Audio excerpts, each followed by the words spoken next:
one. We are recording. Oh, are we recording? Oh, I can't hear myself because I've listened to that. 1 second. Okay, I'll cut this out. Yes, we are on. Daz Ryan, absolute pleasure. You are privileged, by the way. Well, welcome to the studio. You're privileged, by the way. You are the only person I've allowed to fiddle with the mic without me chastising you.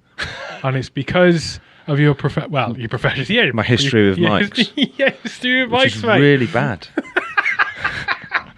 No, people come in and they start fucking manhandling them. It's like, no, I had a leave gig it once, alone. and the guy whose mic it was came up to me afterwards. He's like, "Mate, you've ruined the mic." I'm so sorry. He was like, "No, I loved it.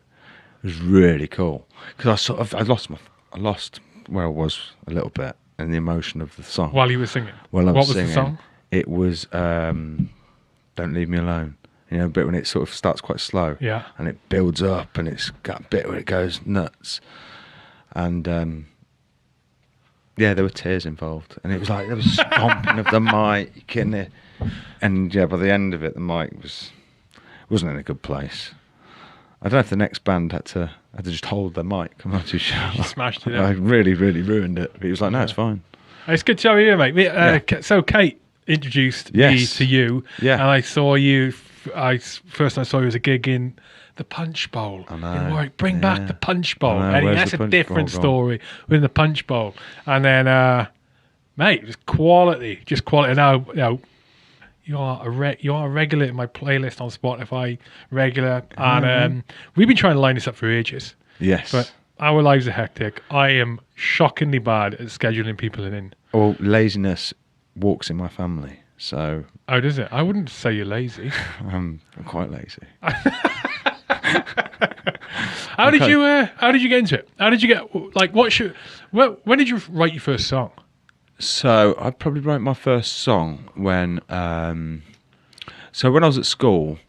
It wasn't very cool to like guitar music, really. It wasn't the thing. We had a section of kids, but they weren't the cool kids. They were like into Slayer and stuff like that. So I kind of hung about with everybody because I felt that the people I was comfortable with, I no longer was comfortable with them. You know what I mean? It was like people listening to drum and bass, quite rough people, and it was. Where did you grow up? Difficult to grow up around here. Where did you grow up? Round here in Leamington, South Leamington. So I went to Trinity. Trinity, there was no rules. You know, when you went to Trinity, they were like, if you want to learn, you can learn. If you don't, go to the back of the class, chill out, do what you want. Which is a really stupid thing to say to any kid. But a kid who's got he's dyslexic, and it was never brought up that I was dyslexic. That happened after I left school, went to college. They picked up on that.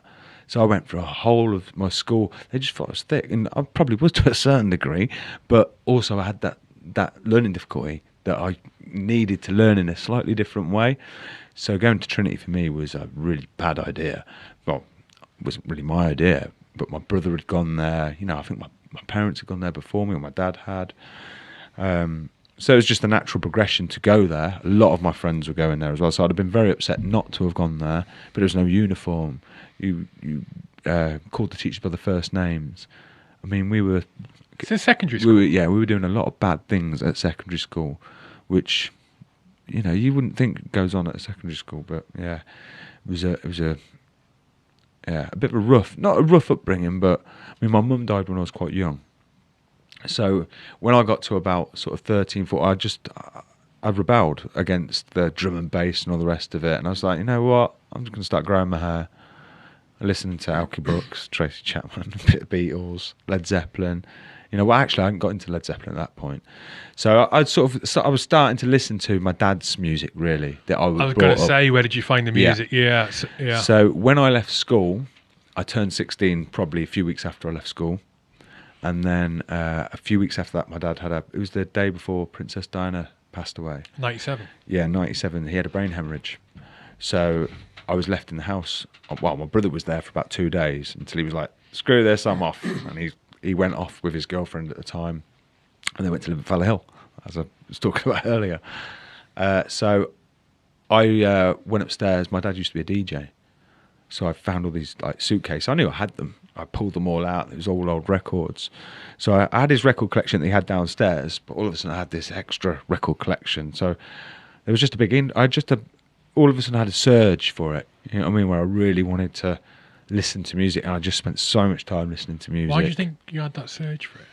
I don't know. I think it was always there, but I'd sort of had to repress it because obviously, I mean, if I'd probably got, I mean, there was a fair amount of bullying going on, and I mean, I probably bullied at points. You know what I mean? It was kind of like a domino effect. You know, everyone was giving everyone grief. It was a really hostile. It could be very hostile. Like I think being a young lad around this area, and so I just think I'd sort of put it to the back of my mind. But I love singing. I've always loved singing. Me and my brother used to sing when we were getting into the bath when we were little. We'd be singing. You know what I mean? We'd always be singing at night and stuff. Falling asleep singing and stuff. So I'd always sang. So when I left school, when I was about 11 or 12, my first school, I'd said I want to do in the play I want to do a solo, a singing solo, and they didn't even know I could sing. And when they heard me sing, they were like, "Wow!" And that was the last thing I ever did in that school. What year was that? Oh, what? That was my final year of school. Is it year 11? It was year 8. No, this was before I went to secondary school. Ah. But when I went to secondary school, after about a few months... Year 6 you leave primary school? Yeah, but it back then it was year 7. Oh, okay. Yeah, you left at year 7 back then. They changed it a few years later. But when I went to secondary school, I had a teacher called Angie, who wasn't even my teacher. She was like a badminton teacher, who came up to me out of nowhere and said, "I've heard you've got a lovely singing voice." And I was like, right. And she wanted me to join the choir, which was like on a Friday lunchtime. It wasn't happening. But at the same time, as soon as she said that, I knew that it wasn't like a fresh start. You know what I mean? It was everything, all the information they had on me had been passed to the next school. And it was just like, it was just 8 years of hell. I didn't like school. I didn't like school at all. By the end of school, I used to go to school because I liked the people. I used to like hanging about with people, but I never went to the lessons. I'd just like hang about in the corridors or... So, yeah. So when I left school, I started working, and that was a big shock, you know what I mean, going back into a working environment. So then I realised that actually I needed an education. So that's when I went back to college. So by this point I was listening to a lot of music, and that's when I started meeting people that played guitar, stuff like that. I started to learn a bit of guitar as well. So I was writing my own songs probably from about 17. But then when I got to about sort of 20, and I met, maybe I was a bit younger. No, I think I was about 20 when I started forming the band. I sort of just dropped the guitar because I was a singer. So that was my thing. And then I met Trev, a lad called Trevor, who I sadly no longer speak to. That's another story. That's because he'd left the band. Remember Trev? He'd have been the lead guitarist when you first saw us. Vaguely, maybe. Yeah, so me and Trev started the band basically. It was named after my street that I grew up on, the Rushmore. Oh, okay. And I was going to college at the time with Steve Robotham, who's Neil's younger brother.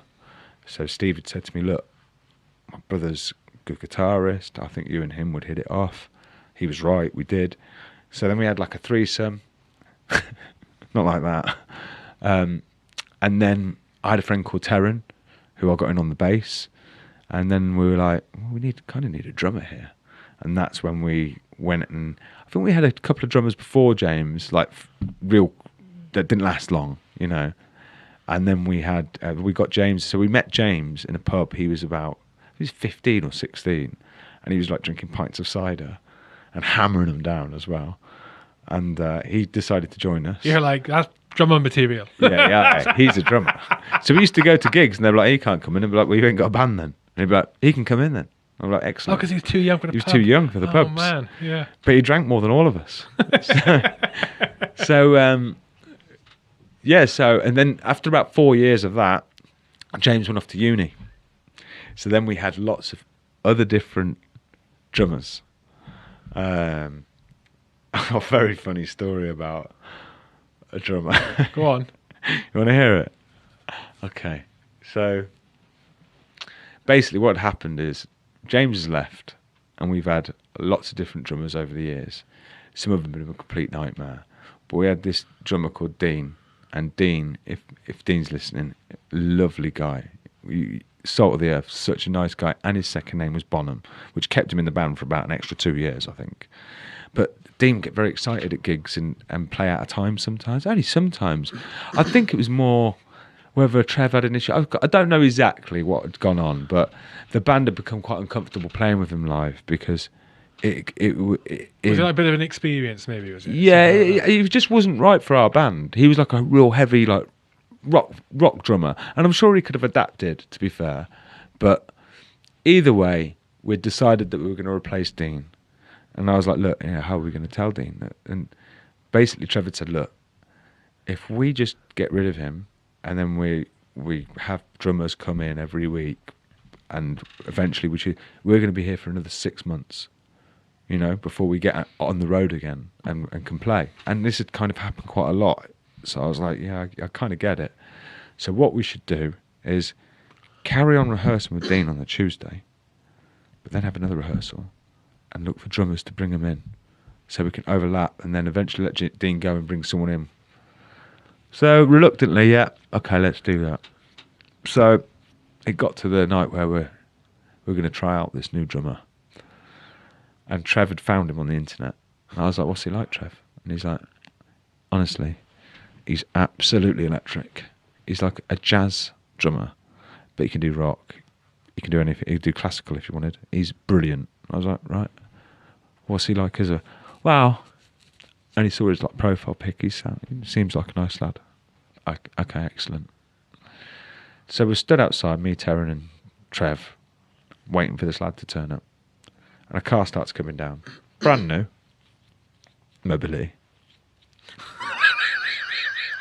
He's pulled in. He's pulled in. You know when someone pulls into like a little space in a car park and you expect the door opens, you expect their head to pop up? That never happened. So the door opened and it closed again. And I was like, what's going on here? What? And this tiny little midget fella came out in between the cars. Honestly, I look at Trev and Trev's jaw is on the floor. And he just walks off because he knows that he can't contain. Because we're not laughing at the fact that he's a midget. We're laughing at the fact that it's a funny situation. You weren't expecting it. We weren't expecting it. It was the shock of it. And Trev's just almost ran off. Ran off. No, I've turned around. Hello. Rubbed the top of his head. How you doing? No, you didn't. Of course I didn't. Picked him up, winded him. Jesus. So I was like, how you doing, mate? And you've got to act like he's not a midget. You know what I mean? Because it's rude to just be like, let me know you're a midget. You know what I mean? So, I have met midgets in the past, and it's never been an issue. But this was I knew this. The midget I knew in the past, I knew he was a midget, and he came around my house, and I knew he was going to midget when I opened the door. I knew. I knew he was going to be a midget, Hugh. Yeah?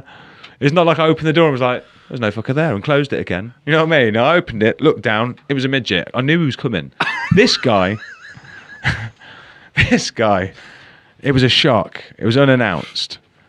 So I was like, how you doing? You all right, mate? Shook his hand and all the rest of it. Yeah, come in. So the whole 2 hours, the band were just... No one could obviously laugh about it or make a joke. But we got out afterwards and we waved him off. And what was he like on the drums? Fucking brilliant. What's the problem? Honestly, this is the problem. This is the problem. I'll get to it. So... Trev's gone, look, do you think he's going to be able to learn all the songs in time? I was like, oh, yeah. You know what I mean? He's a midget. That's not going to affect his, you know what I mean, his capability of remembering chords and stuff. You know what I mean? It's all drum patterns. He'll be fine. It's a tall order. Oh, cheap. God. That's cheap, that. Trev said he keeps missing the hi-hats. I was like, well, tell him when he needs to hit them. He's like, no, I mean, he keeps missing them. I was like, Fuck off. So I couldn't have it. I couldn't have that. So they said, look, he's brilliant. Imagine the gigs we're going to get.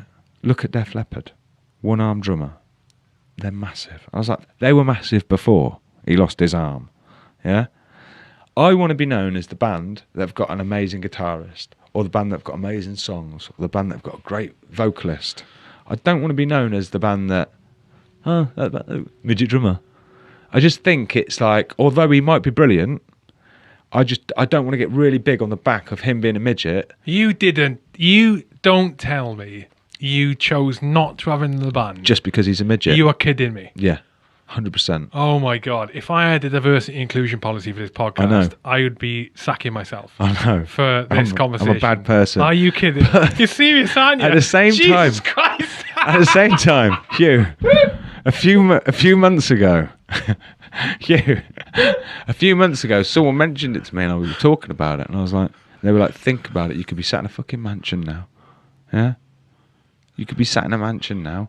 He could have his own little house. He wouldn't need a mansion, would he? Let's face it, just a cottage or a bungalow. Adapted. He could be in his own house. You could be in your own house. A mansion. You could be really... And I got worried. So I Googled him. Midget drummer, Leamington Spa. Because if he was successful... Did you not know his name?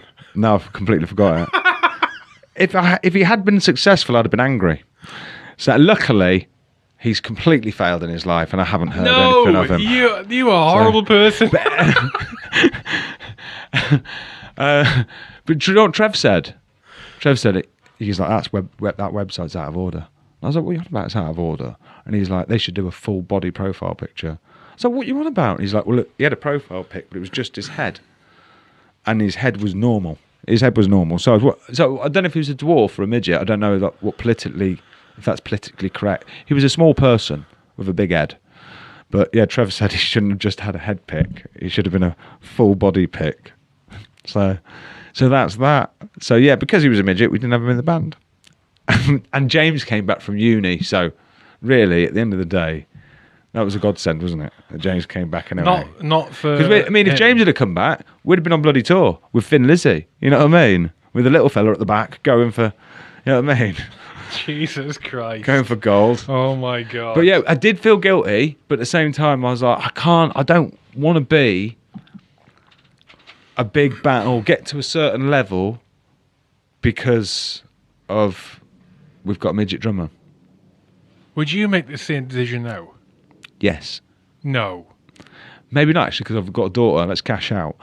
Because I never thought I'd do a Christmas song, but when I think, to be fair, I never was going to do a Christmas song until they started this song, and it was in July or June, and I was like, and then James started doing the drum beat, and I was like, hang on, do a little bell there, James, ding ding ding ding ding ding ding. I was like, it's a fucking Christmas song, this. So that's when we wrote the Christmas song, and they said, well, Daz, you want to write a Christmas? I was like, I've got a daughter now. It's time to sell out, cash out. We've got to do it. Let's do a Christmas song. Have you heard our Christmas song? I think I have. It's brilliant. This is 2 years ago, isn't it? It's the best Christmas song since The Darkness. Are you kidding? No, I'm not joking. It's on it. Hugh, it's one of our best songs, but unfortunately, we can only play it once a year, and because we never get gigs at Christmas, we never play it. Is it on Spotify? We'll just crack it out at band practice. Is it on Spotify? No, but I believe it's on YouTube. Is it? Yes, and in the video, I don't look well. I got messages after that video. Probably the guilt after sacking the midget. More than likely. There were tears. Rushmore, what's it called? This Time of Year. I have heard this song. I have heard it, yeah. Russ's lad keeps taking our YouTube videos down. There is that as well. Keeps going into Russ's phone and just taking our videos offline. Really? Bless him. Yeah. Well, he was. Rushmore. This Time of Year song. Can't find it. Hang on. Let's see if I'll have a look. Sorry, people watching and listening while we dig this up. How hard is it to find band members to gel? Oh. Together? Yeah, quite difficult to be fair. I think sometimes it just takes a bit of time because I don't like, because the band will play and I'll just say things. I'll just come out with stuff. That's how I write my lyrics. I just blah, blah, blah, blah, blah. Some of it's going to stick, some of it's not. And I don't know if I've ever said anything that's really embarrassing or anything, but sometimes it would just be rubbish, you know what I mean? Or just gobbledygook. And no one ever picks up on it. They're like, oh, they're getting into it. And I've just said something really stupid. It's very rare that I'll be like... But I was very conscious of that. Yeah. So like when Russ joined the band, it took me probably 6 months to actually be able to write with him properly. For him to come up with a lick and me be like, rah, rah, and come out with something really confident and fucking hell, that's going to work. So you make up the lyrics on the spot? Yeah. Really? Yeah. What I do is the song or the chord will resonate like a memory, something in my head, like a situation or a story or a person or just a feeling, and then I'll write about that subject matter. I've got it. I've got the song. I've got the song. It's on SoundCloud. And when we were writing this as well, I was like, I can hear a saxophone. And they were like, you what? I can hear a saxophone. They're like, pfft. And I was like, no, we need a saxophone in it. And towards the end, there is a saxophone in it. And I think it's the best bit about the song. And the breakdown as well. I was like, oh no, we need to come down to I conducted this song. I'm really proud of it because I conducted it. I pretty much conducted this song. So, shall I play this entire thing? You could play the entire thing. It is a Christmas song, though. We could talk over it as well. But so when they came back, started doing this in July, I was like, hang on.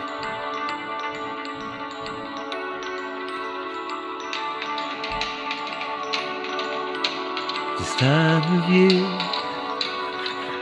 This time of year. I feel like a mulled wine. See, I never get to sing it. I love it. It's a brilliant song. Who sings it? Well, I do. But right. Only once a year. Usually at band practice. To a really bad standard as well, because we're trying to remember it. And we haven't got a saxophone player.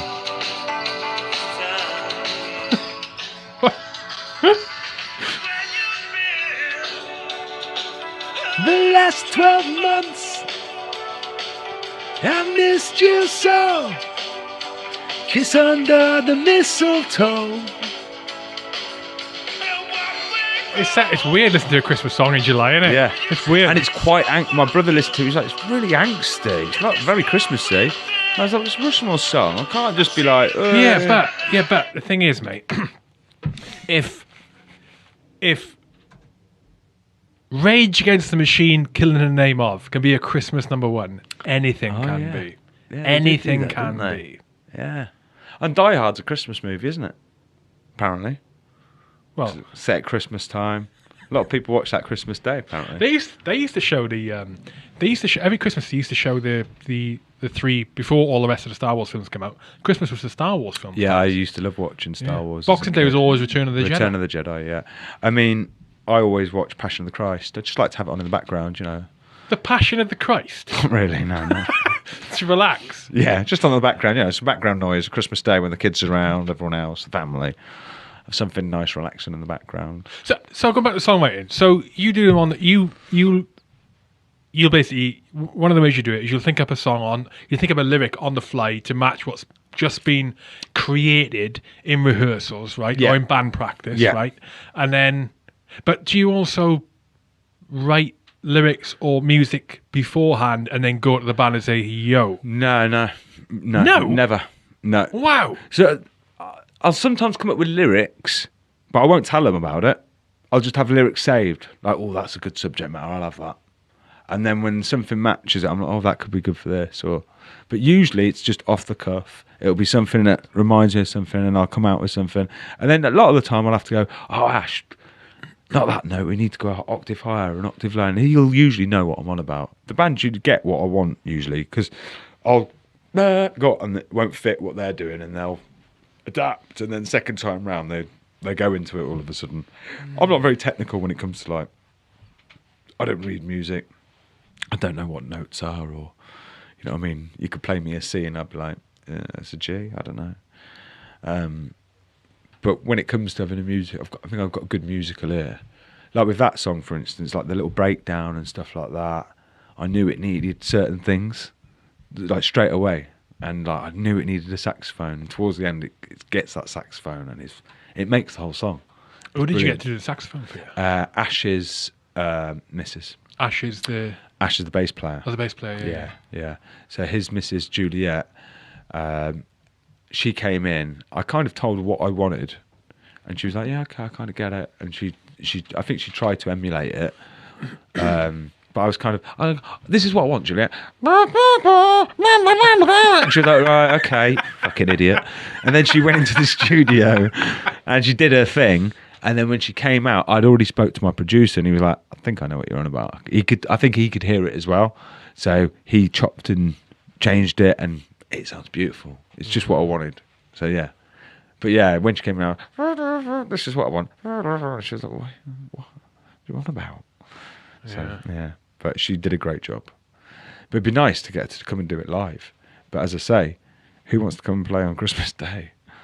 You know? But we could get a Christmas gig, I suppose, you know, a couple of weeks leading up to Christmas. You could do a live video. You could do a video and just release the video, couldn't you? Christmas live video. We've got a video, but as I say, I got a lot of messages after the video. Why? Because me and Ash had gone out for a cheeky cigarette. And it was a very cheeky cigarette before we recorded the video. Right. And then when we came in, my eyes were red raw. Oh, no. Yeah, it was a very cheeky cigarette. Was it? Yeah, so we had half that cheeky cigarette each. And then we both looked very cheeky afterwards. In fact, Ash looked Chinese. If you watch the video back there, and I'm like, oh, I'm so gone, so far gone. You know what I mean? But, I mean, usually you get away with a couple of beers and that. You could probably get away with that. We didn't get away with it at all. I got messages saying, "Are you okay? You look really unwell." And I was like, I think I'm just very stoned in the video. Oh, that's okay then. But people were legitimately worried about me. I think they might have thought I'd been crying or something. But, yeah. Do you enjoy the process more, or do you enjoy the performing more? Performing, definitely. I do enjoy band practice, though. We always have a good laugh at band practice. Always. Sometimes you'll be like, oh, God, band practice tonight. You know, 'cause you've been at work all day and you come home for an hour. It can be a grind. Especially if you know you're only going to go in and rehearse the set. Oh, we're going to do the set list twice tonight.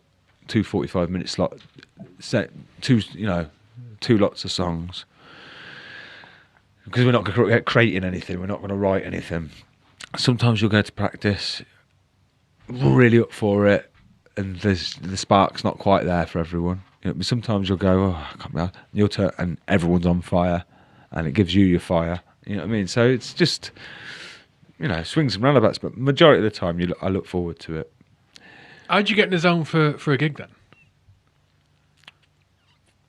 I like the centre of attention, to be honest. I kind of do and I don't. You know what I mean? I'm quite a shy person in a way, but if it's something I feel I'm good at, I'm a show off. You know what I mean? So yeah. So I get nervous sometimes, but not that much. I'm more get excited to get out there and show, especially if we've got new songs to play. If we've got new songs to play, I won't even be. No, I'll just be excited, Really? Just to get them out there and get people's feedback from it. And that's another thing I think. I don't go out that often, so it's nice to go out and socialise. You know, that's a lovely thing about gigs, especially when you get people turning up. You know, you and Kate come, my brother comes, his missus. They might bring their kids. Nez's girlfriend comes, she brings a load of mates. An old schoolmate might turn up, and you know what I mean. It's sort of, if you're going out just randomly, it's very rare that you'll get random people just turning up out of nowhere. But sometimes I'll go to one of my gigs and there'll be like an old school buddy there, or someone I haven't seen in years. And like, oh, I saw your gig was advertised, and I thought I'd come along to it. You know, and fans. You know, like I've met really nice people from gigging that have liked our music so much that they follow us around. You know, that's wicked. That's cool. That's a really nice thing. Were you always quiet as a kid? Yeah, I'd say I was quite quiet, I suppose. I don't think I was naughty. I think I was misunderstood more than anything. But I was quite a rebel. I was a bit of a rebel. I used to like a fight. Oh, really? Yeah. Oh, no. I was bad for that. Not bad in terms of, but I didn't mind it. I used to, I think what it was is I used to find myself getting into scraps quite a lot. Why is that? Just to prove, you have to prove yourself constantly. Like peer group pressures, usually with a mate. You end up scrapping with a mate, or, you know what I mean? But I used to have growing up, I probably, if I didn't have 5 fights in a year, that would be strange. I'd always do 5 or 6 fights a year, easily. Wouldn't win them all, you know what I mean? But always take part, you know what I mean? Taking part that counts. And that's what counts, you. Giving it your all and taking part. But I was getting bullied at times by people that I'm good mates with now. Oh, really? Yeah. 3 or 4 fights with one lad who used to beat me up every time. He had a fucking beard. I didn't have any pubes. In school? Yeah. I hated those kids. You know what I mean? So we were in secondary school. He was like, we were both 11, but I had the body of an 11-year-old, and he had the body of like an 18-year-old. And he'd pick on me because he knew I'd fight him. For a start, he knew I'd have a fight with him. But the second, he knew it might be a bit close, but he knew he'd probably get the other. I think I drew one with him. Hang on a minute. How did you decide to draw? Just in my own head, I was like, that was a fucking draw. Because he copped out. You know what I mean? That was a fucking draw, that one. You know what I mean? He might have won two, but I drew that one. Now, I reckon I'd beat the fuck out of him. You know what I mean? And I'm sure if I said it to him, he'd be like... Yeah, but you don't want to be fighting No, of course. I mean, just in general. I haven't fought since I've been about 22, 23. It's not worth the risk. Growing up around this area, it was almost impossible to avoid it. Really? Yeah. See, I haven't been around you for that long, really. I mean, I live in Essex. I come up here to see Kate, you know. Yeah, and obviously got mates up here, you, Jared, and people like that. And I mean, we got a lot of mutual friends. And I don't get that vibe. I do when I go into Coventry. Yeah, now, I had never been to Coventry before until maybe 4 years ago. Yeah. Not what I was expecting. When you're a city, you have certain expectations. It's rough. And it was not what I was expecting. Yeah, my God. My office is in the red light district in the Hillfields. I didn't know there was one. Yeah, no, I didn't. Until my mate told me. I've been working there for a month and a half. And he was like, oh, so you're working in the red... And I was like, am I? And once he'd said it to me... See it everywhere. I see it now, and I'm like, fucking hell, yeah, shit. And it's everywhere, mate. It's really bad. Like, Coventry's really rough. Really rough. But Leamington used to be quite rough in the 80s. In the 80s, late 80s, it was quite rough. Bottom end of Leamington, Campion Hill area, like Linton, it was quite rough up there as well. But I don't think it would be rough if you were like a middle-aged man walking down the street. I think it was just rough if you were a 14, 15-year-old lad. You know what I mean? Because it that was the nature of it. I remember going up to the fair. I used to hate going to the fair. I remember going to the fair as a kid. Yeah. Fucking hell, I hated going to the fair. From about 12 to like 16 with the boys going to the fair. Well, see, I would rarely go. I'd rarely go without one of my parents, see? See, there you go. I grew up very different to you. Yeah. I was not streetwise. I lived on a fucking mountain on a farm in Wales. Like, didn't have any social interaction whatsoever. So it was like the opposite to you. So I was really socially insecure, hated confrontation, anything like that. And I was tied to my parents for a long time, unusually so until I was older. I hate confrontation now, and I didn't like it as a kid, but it would always lead to fighting. You know what I mean? It would always lead to fighting. I wouldn't say I liked fighting, but I'd say I was good. I weren't bad at it. I could handle myself. Sounds like you had the practice, mate. Yeah, I had to really. But I mean, yeah, I could just handle myself. It was never fucking hard. Well, I lost a lot of fights. Fairs were ripe for fight because he drew all of the crowds to the same place. They're off your stomping ground. You're in there, and you're around fairground type people. Like the people who run fairs don't really care about what's going down. 100%. They're there to get your money. Yeah, and that is it. Like that lad with a massive bit of snot, and he's got like a mullet, but with like a little bit of a ponytail as running the Dodgems. Yeah, he runs the Dodgems for his dad. He's about 10. And I remember watching a fight, and I can't remember the lad's name, but he was like a local lad, and he was quite a fat lad.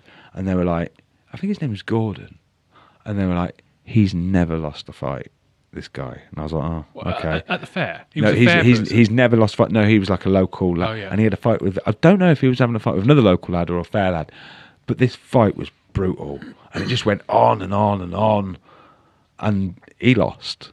But because he kept losing, he kept going back for more. Because he didn't want to lose. So really he lost about 3 fights in one night. So he went from undefeated to 10-1 or whatever it was, or 10-3. On his scorecard. On his scorecard. Can you imagine though, growing up, like, you think about travellers, and we talk about fairground, and they're so fucking different. Like, travellers wind me up in circumstances where they just take the piss.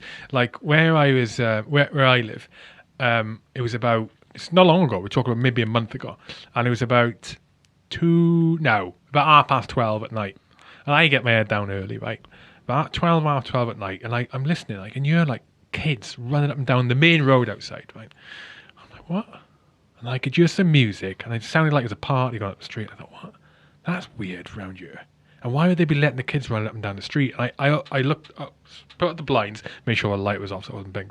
Put up the blinds. I looked out up the main road. You can't see much, but it's a main road where you don't really park. You can park on one side, but there were fucking vans everywhere. They were on the verges. They were everywhere. I was like, oh my God. Breaking into the vans. Right, travellers. There's travellers. I thought, but there's nowhere around here for them to go and take over. I thought my immediate assumption was they're coming here to take over some land and stay there for 6 weeks, 8 weeks, whatever. All the caravans come in. I thought, now the party. I said, that's weird. And I got my head down. The next morning, it did start. It went on for a couple of hours, and the next morning I went out and had a look. I walked up the street to see what had been going down. There's some litter and stuff around. There was some signs where they'd been parked up, and then down a little street there was 2 vans there, and they were like builders' vans, but they had. You can just tell when gypsy wagons are about, gypsies about the builder type vehicles. They had no signage on them. They had like weird ribbons and stuff in the windscreen, colourful things, like this. And you go, that's right, okay. Bit of heather. Yeah, he's like tinkers. And then I thought, okay, but good, they've buggered off. 2 things I can't stand: gypsies and, as you know, midgets. I hope this doesn't go out to you. We're going to be in big trouble. But on the icebreaker, you say you can't stand good morning either. And this morning. Anyway, back to the gypsies. So I thought, okay, that's cool. They buggered off, and then I was working from home that day, and then about 1 or 2 in the afternoon, I hear a commotion outside again. I look out, and there are wagons everywhere. They've taken over everything, right? And they're parked everywhere to the point where. They parked all over the bus stop. There's cars struggling to get past the busy road. Cars struggling to get past. I'm like, fuck. Then I had to go into the school van. So I get in my car to drive out and I drive round. And they're double parked on both sides of this tiny little road. There's people standing everywhere in the road. And they're not actively getting out of the way of me trying to drive through in the car. They just like glance over. They're all just carrying on what they're doing, glance over and just sort of gradually move out of the way as if I'm the problem. If I'm the problem. But like, fucking hell. But back to my point. They are in a different world. All of them grew up in that world. It's totally normal. It's like when, it's like a weird one to liken it to, but it's like where you hear these stories of there was that daughter in like the Netherlands somewhere who for 15 years was held captive by her dad and like didn't realise. All she ever knew was in that house, and that's normal, and getting abused, and that's normality. I don't think the gypsies think they're in the wrong. No, they don't. And that's a way of life to them. Yeah. So when you think about like going to scrapping with them and going to the fair, you are in their world. Yep. You better fucking watch out. Man. Yeah. And that's why recently. That is why I ain't out the window of my car going, get the fuck out of the way. Yeah. I'm like, no problem. I'm the issue. Let me get through. Well, I was at swimming baths with a disabled guy who went down the flume. And when he came down the flume, he sort of struggled because he was a big guy. And he's about 70. And he's deaf. He's got learning difficulties. And about halfway down... You were there with him? I was at swimming baths with him. Swimming baths. So I'm waiting at the other end of the flume. The swimming baths? Yeah. The pool? Yeah, the pool. The baths? The baths, swimming baths. This is 1960s. Well, swimming baths, all right, yeah. Yeah, go on. I was born in the 80s. Swimming baths. The Lido. What would you call it? A fucking swimming pool. Oh, yeah, space swimming pool. Go on. Well, we're at the swimming baths. We don't start swearing more, so we start talking about gypsies. Yeah, well, natural. So he's come down, he's gone straight into his back. He hasn't waited for him to get out the other end, so he's gone straight into his back. And I've gone, oh, you fucking dickhead. What are you playing at? He's fucking got learning difficulties. He's disabled, man. And he's 70. He's just gone into his back. And he went, sorry about that. I'm like, oh, shit. I realised immediately he had the Elvis hair, centre part, and the accent. I was like, fuck. Then what comes down the flume? His twin brother. Oh, no. And they're both big lads. Anyway, I go and sit in the jacuzzi because Steve, he was like a seal. When he was in the pool, you could just leave him to it. And you just see the top of his head. Is this when you were working the cow? Yeah. Great swimmer. So I left him to it, got in the jacuzzi. Anyway, they get into the jacuzzi, didn't they? Oh. I don't think they sat either side of me, but if I'm telling the story, I should say they came and sat either side of me. They didn't. They both came and sat in the jacuzzi. And he went, tell you, you're brave saying that to me. if you'd have said that outside, would have had a fight over that. Or something, you know what I mean? Something similar to that. Something like, if you'd have said that outside and we didn't know that you were trying to protect that lad, we'd have had a fight about that. And I was like, well, he hasn't got a voice, mate, so unfortunately, I've got to say something. And he was like, no, I'm just saying, though, if you'd have said it like that outside, we'd have had a fight about that. That's a great accent, by the way.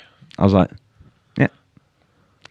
No problem. Yeah, it's fine. The thing is with him, it's like like anything different. The problem is for us, with us being non-gypsies, they're unpredictable to us, and they're different. So you don't know what the cues are, the social cues, the physical cues. You don't know what those are. You don't know what is look at the Furies. Threatening to them, what is not. Look at the Furies. Mate. Yeah, but some of the press conferences. Really? I mean. I haven't seen many of the press I love Tyson. I've got his autograph and everything. But when he was talking about his mental health issues, now I was really depressed at one point. I was very, very low. I fathomed to see how he was that low. And I saw how low he was at times. He got big and all the rest of it. But I also know a liar when I see one. And I seen him on that Joe Rogan podcast talking about you nearly driving into a bridge and that.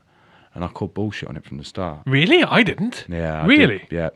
And now look at him. He's been proven every other word that comes out of his mouth. Every other word that comes out of that bloke's mouth is bollocks. And in the ring, I love him. I admire him. But it's stuff that he'll say in the press conference, like, not a man born from a mother's, you know, and it could be. And at one press conference, he must have just not thought about what he was saying. Not a man born from a mother's. He said, see, and I was like, wow, in America at a press conference, I was just that's a cultural thing, though. That's just I think it is. Culture. But just the way I've seen him do, I'm a good judge of person. I'm a good judge, and I just when I was watching it, watch it back. I think he'll be proven to be not maybe a fool for. I think he had some depression. Don't get me wrong, but whether he was low as he made out. So you think maybe he's embellished on some things? That surprised me. I listened to that, and because I didn't know much about it, right before that, I thought he was an arsehole. Yeah. In very much the way I didn't like McGregor earlier. I thought, you gobshite, blah, blah, blah. And then you sort of realise, this is a business. I understand it. Yeah. And then that podcast, Fury's podcast with Rogan, that completely changed my perception of him. And now you're ruining that. I know. I'm sorry. Watch it back. I will. My son Tyson. My son Tyson will beat any man. My son Tyson. That's quite good, isn't it? That's good. Oh, that's good. My mate was like, you do that well. Are you good with accents? Yeah, I'm really good. What's your best accent? You know what? I don't know, to be honest. Got a few different ones. Obviously, Jamie Carragher. He's one that I do.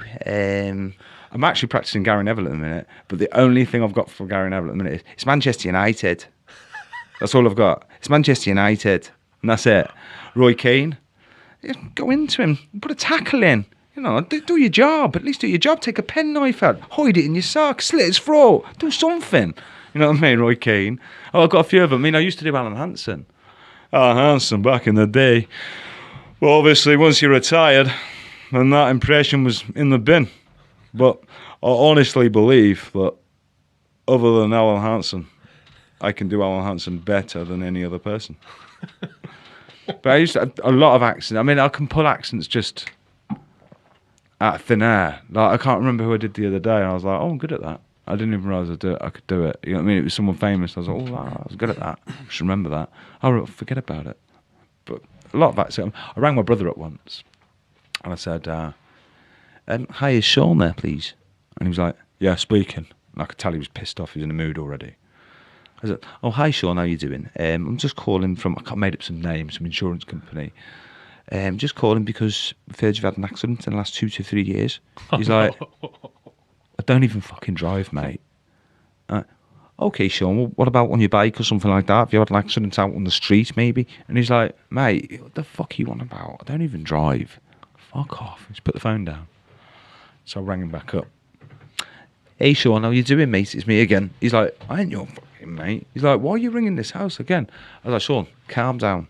Maybe you've had an accident when you were doing your paper round. Now he's a postman. So instantly he was like, do I fucking know you? And I was like, no, you don't know me, Sean. What about your wife, Cherry? Has she had an accident at all in the last 2 to 3 years? Because I know she drives. And he's like, how the fuck do you know my wife's name? I was like, Sean, calm down, mate. I'm your brother. He's going, you ain't my fucking brother. And I went, Sean, I'm your brother, so calm down. And he just went, what the hell? Because I melted his brain. He didn't even know I could do that. So he was just like, what the hell? I still ring him up to this day and go, hi Sean, how you doing, mate? And he'd be like, piss off. But I fully got him. So yeah, I mean, I've always done like little voices and that. And yeah, I'm quite good at little voices.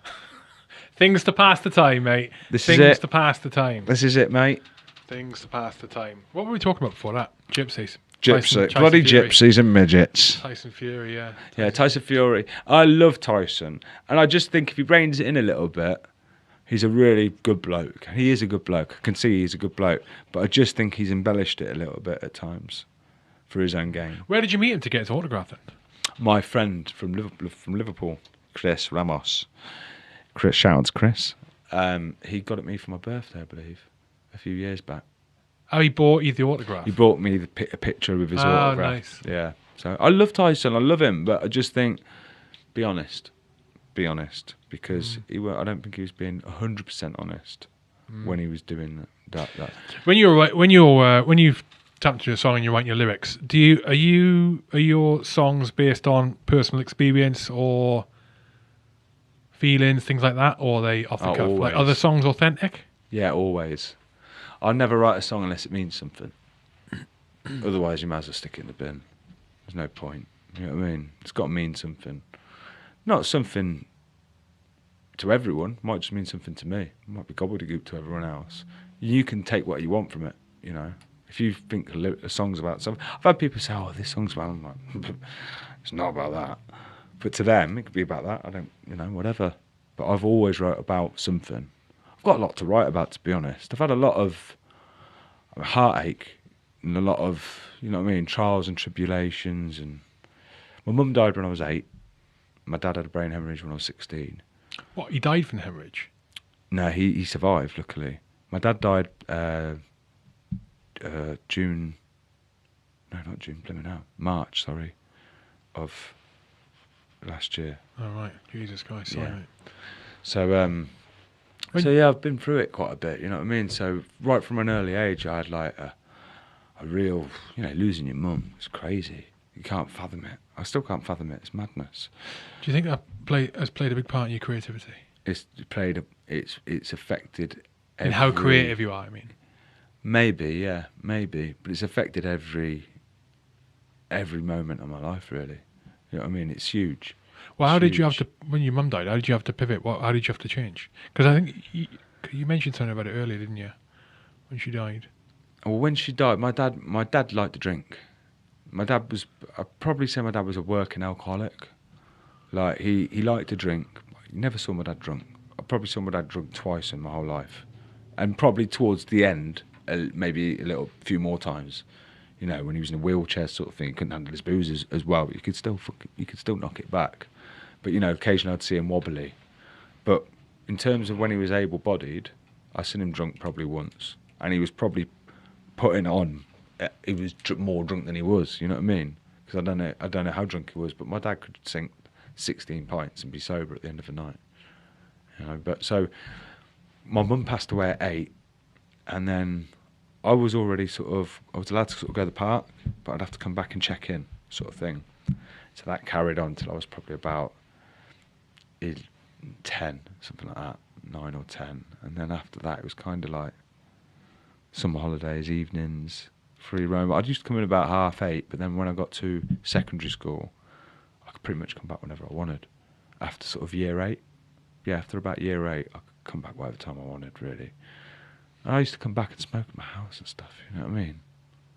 We had no doors in our bedrooms, but we used to smoke in our bedrooms and stuff. And I was smoking dope from the age of about 9, 10, like properly as well, a lot. I started drinking when we were drinking and stuff like that. I stopped drinking when I was about 16, 17, and then started again when I was about 22. Really? Yeah, just completely stopped. How come you stopped at that age? So I was That's just unusual, isn't it? I just puking and all the rest of it. And I just thought, you know what, I'm better at smoking. I could smoke all night and I can have a great time. If I drink, it usually ends with me being sick. So, I mean, one night we were doing a burglary. We'd had it planned for months. Hugh. A burglary? Yeah. Hear me out. We'd had it. Well, I wasn't stopping you. I was just surprised. Go on. We'd had it planned for months. And we were having a house party at the time. So how old were you? I was about 14, I believe. Jesus. About 14. So we're having a house party. My dad was away. And there's a girl called Jocelyn, who my brother was going out with at the time. She was a couple of years older than me. She was probably about 16, 17. My brother's 4 years older than me.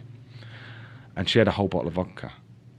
And I drank pretty much 3/4 of this bottle of vodka. And she was like...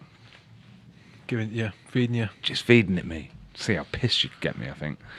So I woke up about 2 a.m. and the lads were in my room. My mates obviously hung about with me, but we were at the party because it was at my house. So I woke up and they were like watching telly or whatever, and I was like, "Oh, what's going on? What's happened?" And they were like, "You pissed up, you puked up, you fell asleep, blah blah blah." And I was like, "What about the robbery?" It's basically there's an ice cream factory in the industrial estate. Not a bank then. Yeah, no, not a bank or someone's nan. Thank God, it was an ice cream factory. But we had it planned. So we had like this map. We had like this map that we'd like drawn out. We had walkie-talkies, balaclavas, and I was like, well, fuck it, we've had it planned. We've got to do it now. Were you robbing ice cream or money? It must have been 14 because you don't wake up, do you? After being really peed, you must have a hangover and then just go straight out and do a robbery. But I was like, come on, let's get our stuff together. Must have been young, yeah. So we got our balaclavas on. It didn't end with us using the balaclavas and the what, in the daytime? No, this is night time. Oh, okay. It's about 4 a.m. or something like that. Yeah. So we went. It was Snow King. It was in Sydenham Industrial Estate, and they used to have lorries, and they used to park the lorries up against this big metal piping, so you couldn't open the doors because you break the padlock off, open the doors. But sometimes to get what though? Ice cream. Ice cream, or Ceroli Gatto, pizzas, anything frozen, pretty much frozen peas. Imagine going to jail for robbing ice cream. I know. Imagine that. Yeah, yeah, bad, wasn't it? It's like a Batman bad guy, isn't it? The Iceman or something. What does he do? He just steals frozen food. Like Batman's not that bothered about him, to be honest. So we had it all planned, and we went, we did it, we came back. How did you get into the lorries? So basically, one of the drivers would get lazy, and not lazy, just careless, not back it up enough. So we'd smash the lock off, pull it out. If you got it open that much, like a foot open, 14-year-old can squeeze through. And you'd be unloading everything. Were they freezer wagons? Yeah, they're like freezer wagons. Feel really guilty about it, actually, because they went bankrupt about a year later. Not so sure if our burglaries had anything to do with that. How much did you steal? We did multiple burglaries on it. Right, okay. It was bad. It was bad. How much ice cream were you taking when you did these burglaries? A lot. What were you doing with it? I had like an army surplus bag. Yeah. I filled up. Yeah, I filled it up so much that it split at the bottom, and I left a trail of strawberry cornettos all the way back to my house. Honestly, I'm not surprised that I didn't wake up to like, excuse me, you left a trail of strawberry cornettos, you idiot. What were you doing with the ice creams you brought them back? Just eating them.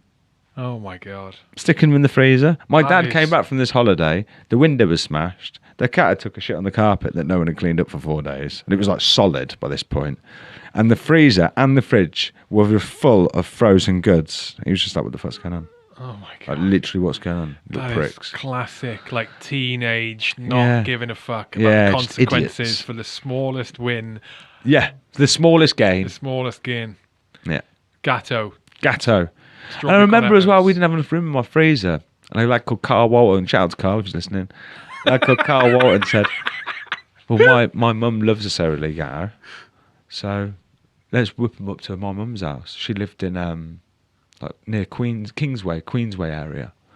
So I was like, yeah, right, yeah. So we stuck them in a bag and we walked up at like 3 a.m.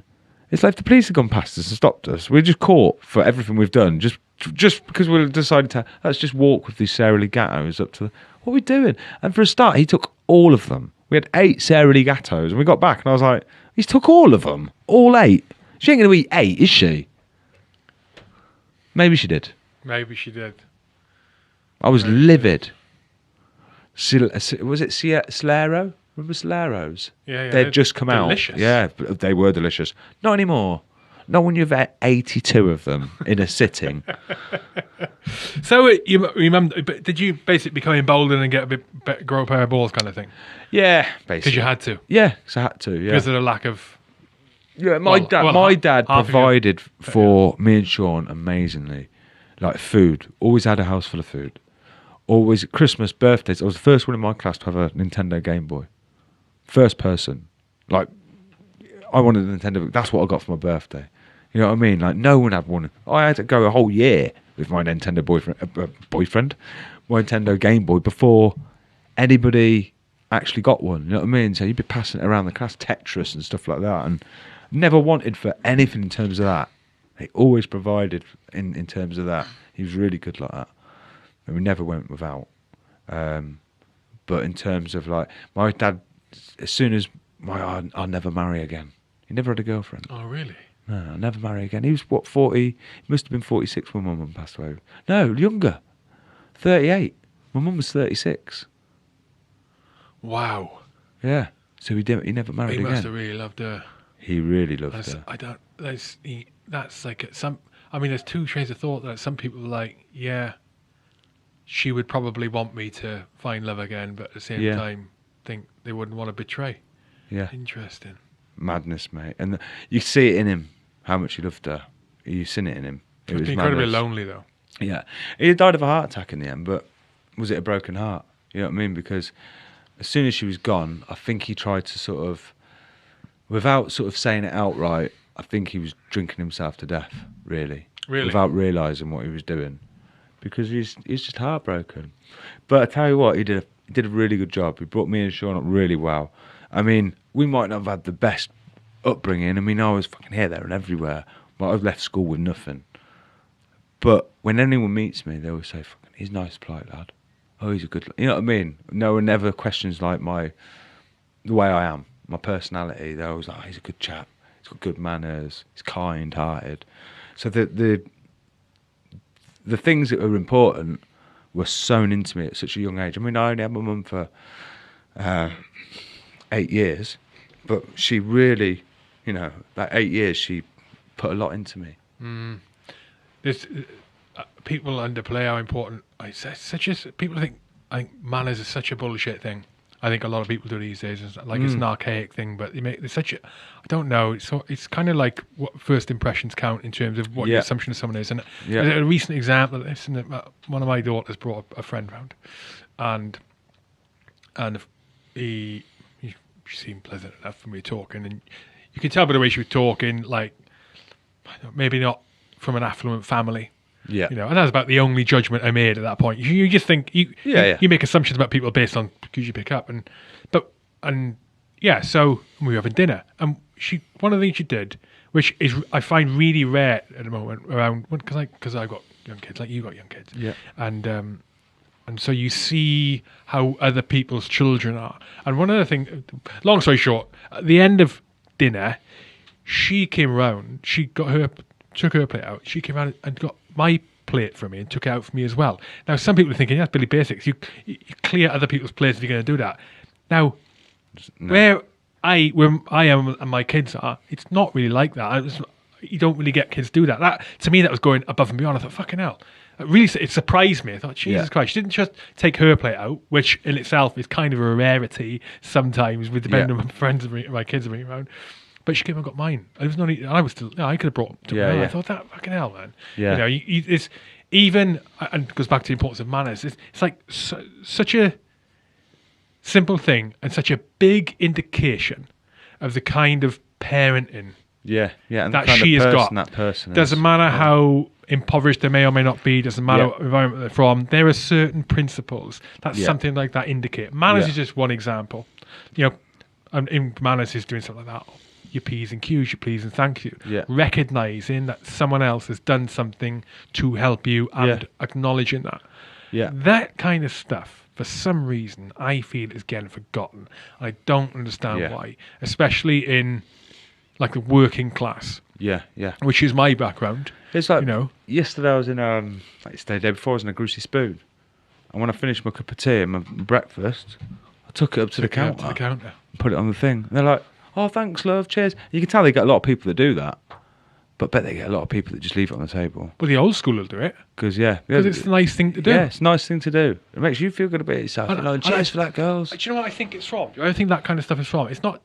It's like, why is it? It's like, okay, it's a nice thing to do, but why is it a nice thing to do? And I think that's from back when, well, similar to what times we're probably going to enter into now, when things were really fucking hard and everyone was struggling. I'm talking wartime and onwards. Yeah. People are really struggling. Yeah. So you go and sit down, you can afford to pay for a greasy spoon, and you know that the people working there, they may be on their ass. So make their job. Yeah, it's their fucking job to clean your stuff up after you, but why not make it a little bit easier? Go out your way, just to ease their life on the assumption that they're working, they're having a hard time. That's not to assume that everyone is in the shit and worse off than you. You just never know that. But you wouldn't do it the little things. But a greasy spoon, I think it's common decency. Just saves her the job, doesn't it? Of coming back out. She's already been out to you twice, brought you a cup of tea, and everything else. Oh, a bit more milk, love, or whatever. Yeah. Just little things, isn't it? But I was brought up right by my dad. He was a good parent, a good man, real good man, and. He did well, to be fair to him, because, a lot of... When I tell people my background, they're like, you've done all right then.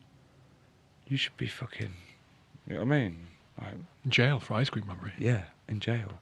I was doing counselling for a bit, and the counsellors crying her eyes out. The counsellor was? I thought it was normal. Jesus! I thought it was normal. When I told someone, they were like, the counsellor was crying, I was like, she's in fucking tears, she's in floods. She's like, you shouldn't be alive. And I was like, what? She's like, you shouldn't even be alive. I was like, well, fine. So actually, when you asked the question... what did you told her to prompt that response? Just told her my upbringing, what I'd been through, what I've done, you know what I mean, in my past. I've got quite a colourful past. I mean, I've done things I'm not proud of.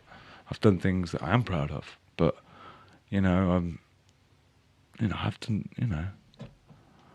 I've smoked a lot of weed, which isn't a good thing. That's one of my gripes of my life, that I smoked weed at such an early age. How do you think it impacted you? Massively. It's a very addictive drug, I think. Really? Not physically, but psychologically. Really? Yeah. Big time. It's trying to get out of that routine. I've got a lot of mates that stopped smoking it, and I've lost them over it. They're not friends with me anymore. You know what I mean? So I think it needs to be a cut-off point for me. I need to stop at some point. I still smoke it to this day. Every day. Do you think that that reliance is because you started from such a young age on it? Maybe, yeah. Yeah, I think so. But because it's not addictive chemically, is it? No, apparently not. But I suppose it's, puts you in a different mind state and you and obviously nicotine as well, isn't it? You're doing it with nicotine. Oh, well, that's a different beast. Yeah. That is a different beast. Yeah. Entirely. So I've always been addicted to nicotine. Plot thickens. So it kind of goes with it. I don't like the taste of cigarettes. I don't like being stoned, though. I hate being stoned. So I smoke so much weed that if I'd have had a joint today, you wouldn't be able to know. You wouldn't be able to tell that I've had a joint. Obviously, you wouldn't do it in the UK because it's illegal. Of you course. Go abroad to do it every day. Yeah. 100 Amsterdam. But you wouldn't be able to tell. You know what I mean?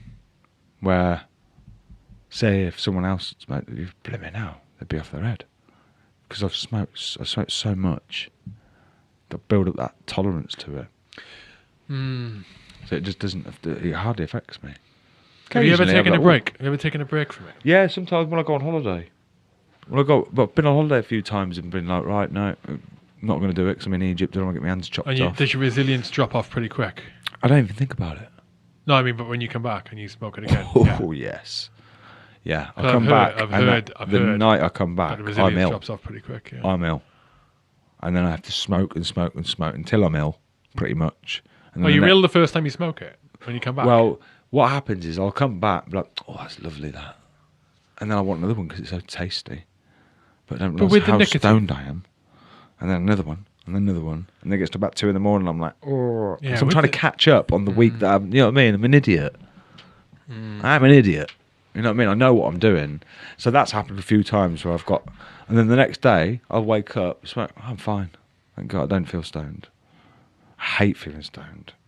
Which is crazy, isn't it? Because that's the reason you start smoking it, is to get that feeling. Yeah. But and I hate feeling stoned. Well, if you can break from it on holiday, why can't you break from it back here? I need to. I'm going to. I've already said the next holiday that I have, that's the break. I need a break from just my routine, if you like. That's what it is. It's routine. I don't think it's breaking, actually. So I have reduced, actually. I've reduced what I smoke recently.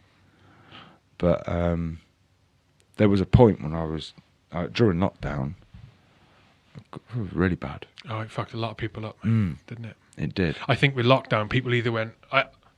I'm basing this on absolutely no evidence whatsoever other than my own. I think that on lockdown, like, people either went... People who were susceptible to swinging one way basically to habit, either went bad habit for a long time, for that 2-year period, year and a half, 2-year period, or good habit.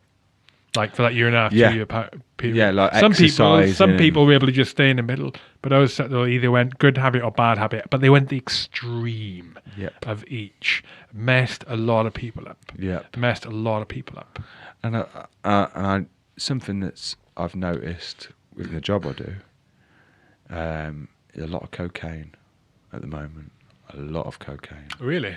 Yeah, it's rife. It's everywhere. Is it really? Yeah. In society? Back in the day, it'd be like someone might pull a bag out at like a night. You got a night out. Woo, cheeky. Now, I go into shared accommodation where people are getting like £60 a week to live on, and they're snorting cocaine, and they're smoking weed, and it's going hand in hand.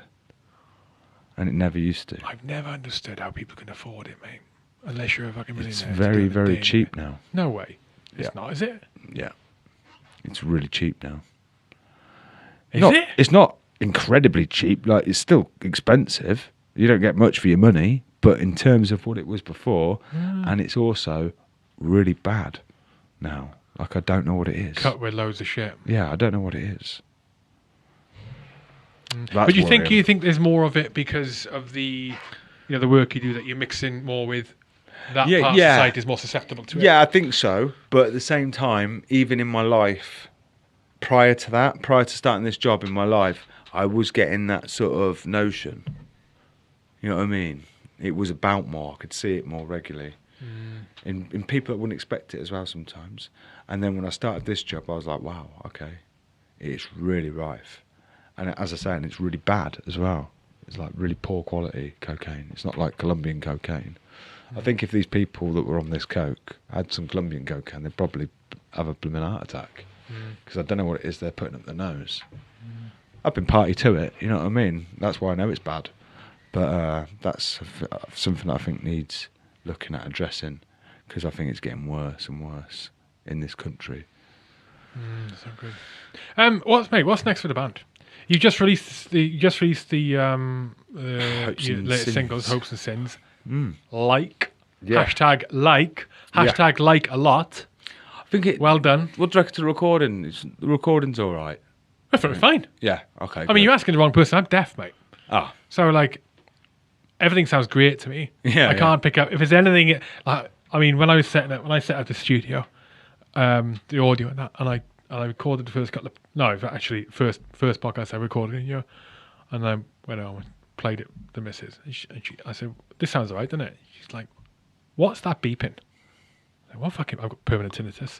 I said, what fucking beeping? She said, beeping. Permanent beeping. I'm like, you are kidding me. And I couldn't hear it. This whole podcast I'd done with someone, an hour and a half, beeping in the background. I was like, what the fuck? So I went back in, changed it for the next podcast, recorded it again, played it. She's like, what's the humming sound? It's like a zzz in the back. I can't, because I can't adjust for the minute thing, the really low, high frequency stuff. Volume's irrelevant. Really high frequency stuff, or really low volume. I can't hear. So I ended up having to get in the engineer and the owner of the studio, a music studio, Gospel Oak Studios. You must know Gospel Oak Studios. I don't know. No? Up in Rowington. No, not Rowington. I just made that word up. Rowington. Up towards up beyond. Oh, no one knows what the fuck we're talking about, but up beyond the Hatton, up beyond Hatton. Okay. Right. Anyway, and I said to him, mate, I'm struggling. You come and help. He came in. He got on the mix. And he's like, we should have that knob turned up. You have that knob turned. Turn it all to 0. You don't need all that shit. And then it was fine. Anyway, yeah. So it sounded fine to me. It sounded really good to me, mate. Yeah. So, okay. Right, yeah. Why are you concerned about the audio quality? No, just because we've been recording we recorded with Matt, a few with Matt, then we recorded a few somewhere else, and it's like I want to record all these songs for the next album in the same place. It's got to be. Could we record it here? Yeah, you could record it here. I don't know if this will work. It's fucking small. Yeah. You could record it here, but I was going to suggest Gospel Oak. Oh, right, okay, yeah. But you're more than welcome to record here, mate. Yeah, and I think I don't know if it'd be possible to... See, I'm not very great when it comes to the technical aspect. Well, you got to think in this space, you'd have to get the drums in. There's four you'd have to do it all singly and stuff. It'd be a nightmare. I mean, I'd move the table out, but... You'd have to move the table. You could definitely... The aircon does work. The aircon does work. But you could make more than welcome to use this. However, I'll give you a Baz's card. Yeah, he is a top dude. And he's got... So at Gospel Oak, he's got two big spaces for recording. And he's got a vocal... I would call it a vocal booth for the sing. Mate, he's a ninja up there, mate. Yeah. Okay. Yeah, mate. Give us his number. Or his card. Yeah. Definitely got. I love looking to that because the other one was Woodbine. We were looking at. Oh, that's in Leamington, isn't it? Yeah, in Leamington. Yeah, I went. Colour Scene did some recording. Oh, did they? Yeah, have you heard of an album? A sides, B sides, C sides, and free rides. Ocean Colour Scene. Ocean Colour Scene. I'm not a fan. I'm not a okay. It's like it was like a B-side album. Where it's all the B-sides. I recorded it in Lem. They recorded like 3 or 4 songs off that album in Leamington at Woodbine, yeah. But I always like recording with Matt. I think Matt's brilliant. Who's Matt? 14 Records. Oh, right. Yeah. So where are they based? Leamington, at bottom of town, behind Kelsey's. So Matt produced our first album. So why can't you record there every time? We can really. It's just getting around to doing it. And Matt's wife passed away about a week after my dad passed away last year. So, but before that, we've been struggling to sit down and get something done. We just need to sit down and get something done. His son at the moment is in the band. He's playing keys in the band. So I was talking about Baz from Gospel Oak. Matt is like this at a minute, listening to this going, no, what are you talking about? No. Listen, I don't think Matt would be offended if I went and recorded at Woodbine or went and recorded because I do want to experiment. I want to see what it's going to sound like somewhere else, But I think we will record it with Matt. But I was talking to Travis's son, and I was thinking it would be nice if your dad produced our first album and you produced our second album. Because Travis is very good when it comes to really? Yeah, with his sounds and that. He's brilliant. And he plays keyboard. He's just done the sound for, it's like Shy Effects or something like that, Rudimental, someone really big. Oh, cool. So he knows what he's doing. Brought up well. He's brought up round music studios, so, he knows his stuff. Mate, it's 7:30 and you've got a hard start. Yes. 7:30 already. Right. I'll put a link to the Spotify Welcome to the War album on Thank you. And the SoundCloud. Yeah.